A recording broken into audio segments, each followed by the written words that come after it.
All right, welcome again to another one of our Facebook Lives. Today, we're going to be talking about how to price your next project. And so this is one of those topics where, so many people are, just wearing themselves out fighting after these low-priced projects with these nitpicky clients who are never satisfied. And why is that? And so, we talked last week. One of the things that I did was I did a lot of research to figure out, what is the average price that a WordPress developer is making? Like what's the hourly rate? What kind of projects are they doing? And I really tried to narrow it down to, like people that are working for themselves, self-employed people. I'm not talking about WordPress developers who work for large agencies or developers who, are working for, like recruiters and consulting firms and things like that. I was trying to narrow it all down to, what's the deal with pricing a project if you are a self-employed WordPress professional. So that's what we're going to talk about today. So if you're here and you're checking this out, go ahead and put a comment and say hello or something in the little text box there, so that I'll know you're here. I can see that people are following, but I can't tell who's following unless unless you actually say hello. So go ahead and feel free to leave a comment and say hello, and then I'll know you're there. So that'll be cool. High five. All right, so let's jump right into it. So here's the question: how do you decide what price to put on your proposals? How do you decide how to price out your projects?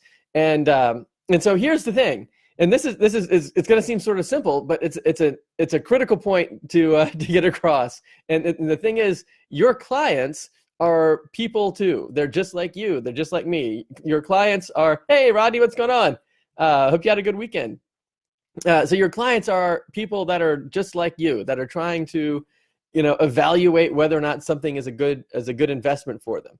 And, so one of the ways that you can figure all this stuff out is, why don't you think a little bit about how you decide what kinds of stuff that you purchase?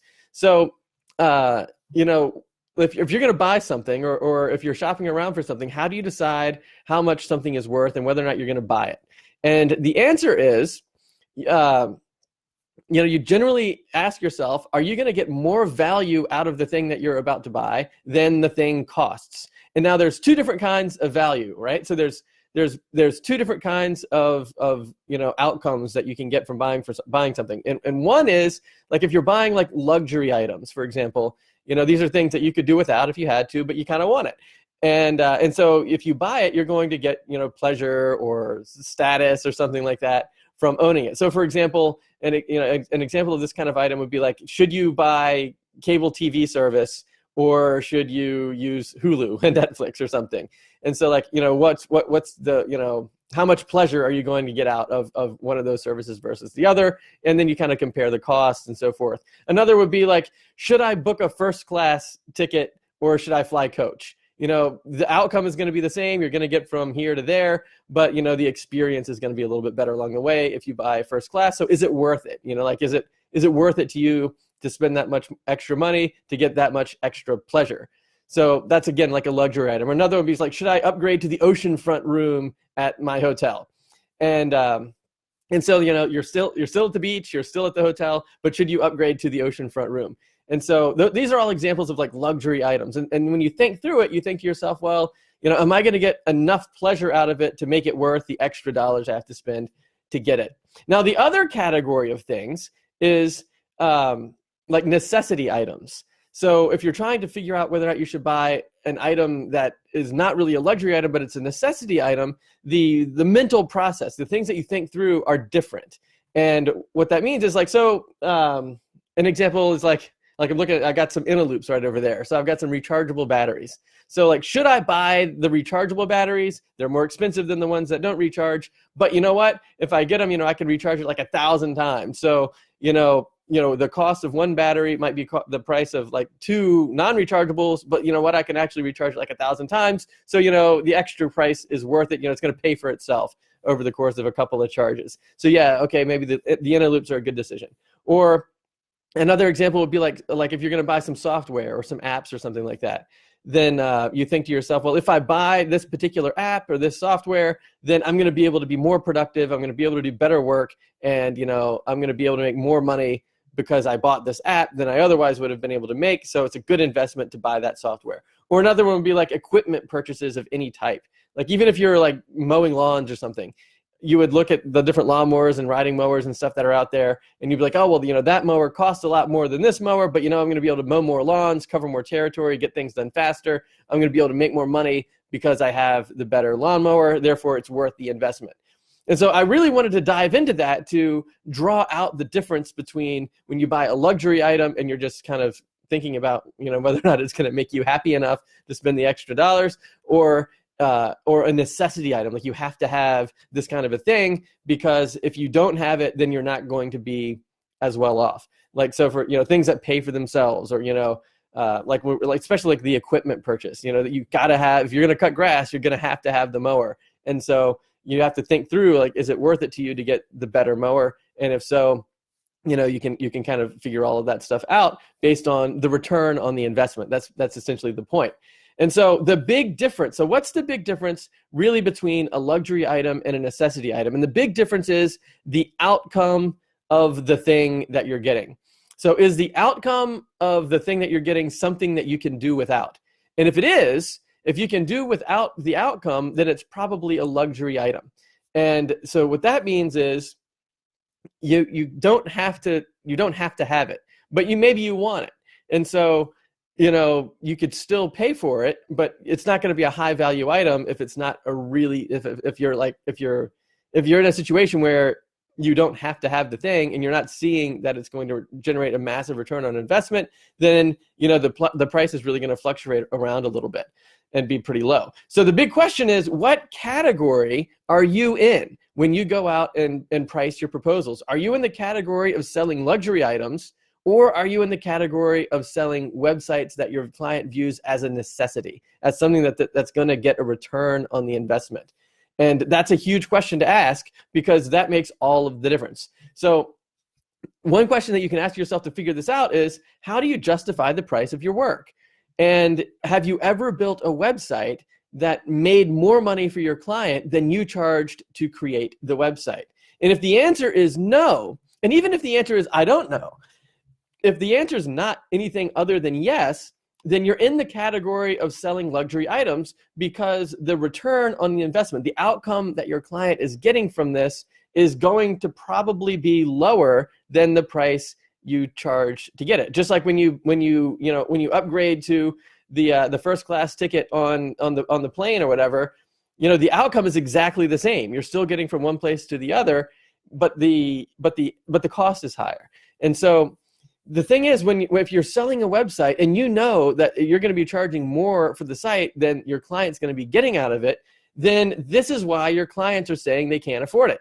This is the whole problem. This is why people are saying they don't, I talked to all these WordPress developers and they're saying all my clients are broke. And the reason everybody feels like all their clients are broke is because they're trying to sell luxury items to people who are not in a position to buy luxury items. People that are starting up businesses, running a small business, just trying to get a website going for what they're doing. They don't have a lot of extra expendable income to be buying, luxury items like that. And they need things that actually will generate a return on their investment. So, one of the notes that I have here that I wanted to bring out is, so why are most WordPress developers earning so little? Like, what's the problem? And, you see that WordPress is growing. It's huge. It's taken over like 30% of the internet right now. I mean, it's the biggest possible platform out there. Tons of people are using it.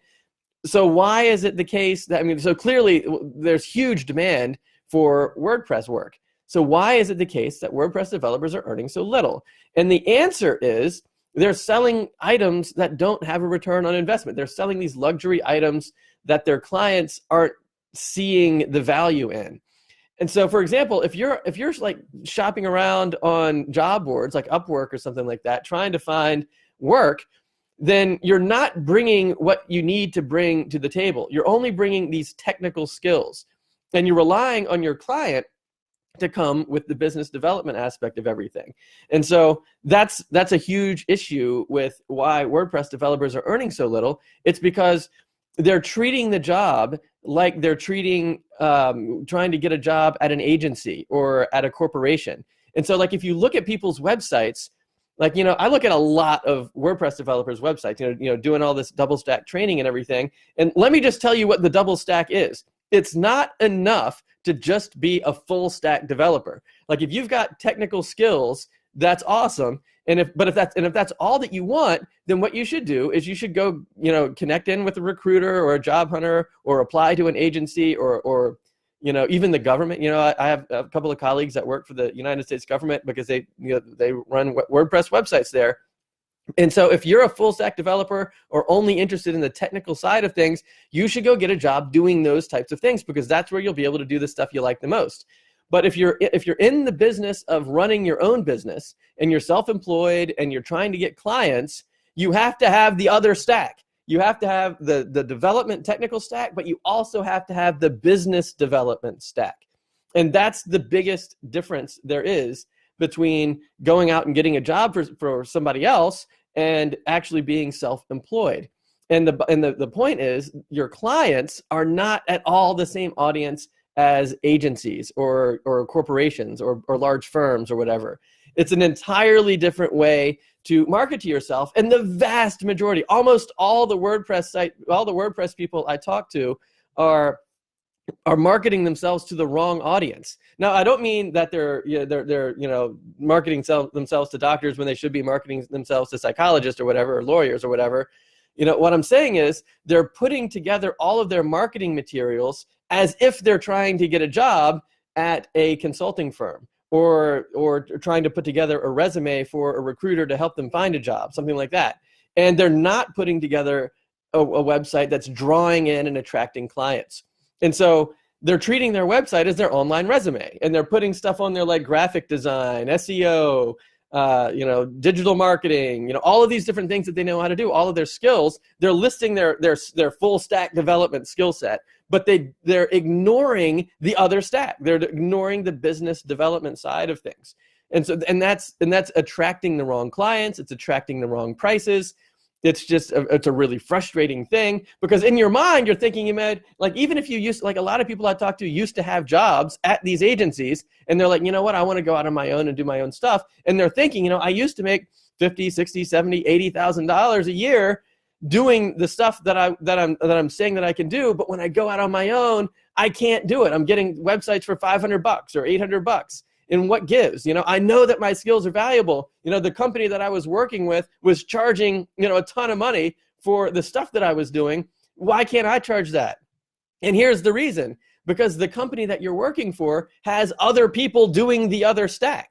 And so when you go out on your own, you have to bring both stacks to the table. You have to bring and the primary one, by the way, is the business development, the outcome, the stuff that matters to your client. Your client doesn't care about SEO. Your client doesn't care about Facebook ads or Twitter ads or graphic design or responsive web design. They don't care about any of those things, except for the fact that if you do those things, it will generate the outcome of actually growing their business, getting clients, getting more phone calls, getting more people in the store, getting more people reading their books, whatever it is that their outcome is that they want. The reason they want the websites is because they want those outcomes. And if you show up to the table and you start talking about Facebook ads and SEO and content marketing and responsive web designs and mobile devices, it's just going to kill the whole relationship. It's going to put everything in the wrong light. But if you turn the tables, you have to fundamentally transform the way that you talk about what you're doing and bring the business development outcomes to the table first. That's the first thing that needs to be addressed, because that's what your client cares about. And so, and it's not just that you need more information on how to do it. So like, if you decide, man, I'm not getting clients because I don't know how to do Facebook ads, or I'm not getting clients because, I really need to, ramp up my understanding of how SEO works. That's not going to get you more clients. That's just going to be another piece of information, another item on the list of your online resume, and you're going to be driving in the wrong direction. And when you're driving in the wrong direction, going faster in that direction doesn't fix the problem. It makes the problem worse. If you want to fix the problem, you have to turn around and go the other way. And so what I'm saying about that is, if you're emphasizing your technical skill set, and then you add more stuff to your technical skill set thinking that that's going to get you more clients, you're going faster in the wrong direction. that's not what's going to happen for you. What you need to do is you need to, stop the car, get out, go the other way, turn the thing around. It's a U-turn that you're looking for here. And then you're going to be able to see the results that you're after. And so it's a fundamental difference. It's a transformational difference. So it's not just a tweak to the thing that you're already doing. It's a fundamental change to the way that you approach yourself, the value of what you're doing, the way that you approach your clients, the way that you approach your work. And the main question that should be in the front of your mind, no matter what you're doing, is what can I do to generate a better outcome for my client? That's the thing. And so whatever steps along the road you need to take to get to that outcome, get those skills. So if that involves, learning some new stuff, learn the new stuff. But don't try to market those skills as if you're trying to get a job at a consulting firm. What you should do is market the skills in a way that resonates with the business development goals, the solutions, the way that your clients are going to be growing their business, because that's what they care about. And when you make that change, it fundamentally transforms your business, the price that you can put on your proposals, the way that you talk to your clients, the type of relationship you have with your clients. And then what it means is, if you're on Upwork, here's an example. If you're on Upwork and you see all these different projects, well, at that point, by the time that you get engaged with the client, the situation is already in the wrong direction, because your client is coming to the table to drive the project. They're coming with the blueprint of what they want, and all they need is somebody to implement the technical side of what's going on. And if that's all that you're bringing, then you're missing the other stack. You're missing the important point. And you're going to end up with these nitpicky clients, low-priced projects, a couple $100, maybe $1,000. And the clients are never going to be satisfied because they'll change their mind as things happen. And then you got to go redo stuff, and change requests get out of hand. And the scope of proposals blow up out of proportion. And it's like everything from the beginning is a disastrous, exhausting mess, because you're not showing up with authority. You're not leading the project. You're not coming with the confidence that you can develop a project that's going to generate the outcome. And instead, you're leaning on your clients to develop that for you, and you're just bringing the tech stuff to the table. And of course, that's what the problem is. So to fix it, you can't just say, I can bring more tech stuff, because you're still going to be bumping into that same problem. And so say you add a new skill set to your online resume, now you can show up on Upwork and get other cheap projects doing other kind of cheap things for nitpicky clients who are never going to be satisfied. But instead, if you change the way that you market yourself and the way that you talk about the services that you offer, if you fundamentally transform the way that you think about what you do, and you're no longer just the tech guy, and now you're actually helping people solve business solutions by using your technical skills, then that changes all of the things. And so, kind of, I guess one last question is, how can you lead your clients in such a way that you're the one bringing the blueprint and the ideas and the concepts to the table? And if you can do that, that's where the value is. If you can bring both stacks, the double stack, if you can take the tech stack, the business development stack, and all of that together, that's what makes things valuable. And so few WordPress developers and freelancers are doing this. The vast majority of people are just ramping up their skills, their technical skills. And they're saying, well, if I have more technical skills, I'll be able to get more clients because I can do more things. And it's just driving faster in the wrong direction. And so if you really want to stop wearing yourself out doing all of this stuff, like how much longer are you going to wear yourself out trying to fight and win these low-priced projects that aren't going to scale your business? And it's just such a tiring thing to be in, and you don't have to be doing that sort of a thing. So another question is, if you keep doing what you're doing now, and you keep fighting after these low-priced projects, and you're not building recurring revenue, you're not getting the kinds of clients that you want. And here's another point, by the way. When you put a low price on a proposal, you're not actually helping anyone. You're attracting the wrong clients. Like, for example, say you're out on the street and somebody walks up to you with like a fancy Rolex watch and they say, here it is for $50. You instantly know it's not a Rolex watch. And so you instantly know the value is not really there. So when you start putting these low prices on your proposals, the clients are knowing that the value is not really there. And so don't do that anymore. It's too tiring. It's exhausting, and it's not helping anybody. It's not helping you. It's not helping your clients. It's not helping your clients get customers. So, those people aren't getting helped. But when you come to the table with the actual solutions that grow businesses, that's the thing that changes everything. Then you don't even have to go to Upwork anymore. You don't have to constantly find new clients all the time. You can keep working with the clients you already have on retainers that will allow you to scale your business. These monthly recurring retainers, that's how you scale businesses. If you keep getting new clients one after the other, that doesn't scale the business. What scales the business is layering on income on top of income on top of income. And you'll find that you don't need but 5, 10, maybe 15 clients. And the next thing you know, you're in a 6-figure business, which is so much more rewarding for you. It's so much more rewarding for your clients because you're actually helping them as opposed to just giving them Band-Aids. Like if somebody comes to you and says, here, build this $500 thing for me, that's not going to grow their business. That's just a Band-Aid. It's not going to be a big deal for them. And so how much longer are you going to do that? And if you keep doing what you're doing now, where are you going to be in 6 months from now? Do you have the time to keep doing what you're doing for another 6 months? Or are you ready to actually transform things and bring a different kind of value to the table that is more valuable and will actually grow your business, your client's business, and everybody will be happier. So if that's the kind of thing that you want to talk about, if you're interested in learning how to do that sort of stuff, then that's why I have my schedule online, so we can talk one-on-one about this sort of stuff. We'll talk about what kind of clients you work with, how to lead your clients confidently and with authority, so that when you start the project, by the time you get to the proposal, you already have the client. That's the point. So proposals don't really win the clients. Of course, some people win proposals or win clients because of the proposal. But what I'm telling you is, if you want to win more clients, you win the clients before you even write the proposal, because you come to the table with these ideas and you present to them a necessity for their business. And then they see, that's the person. I want to work with you because you are telling me how to actually get the outcome I want.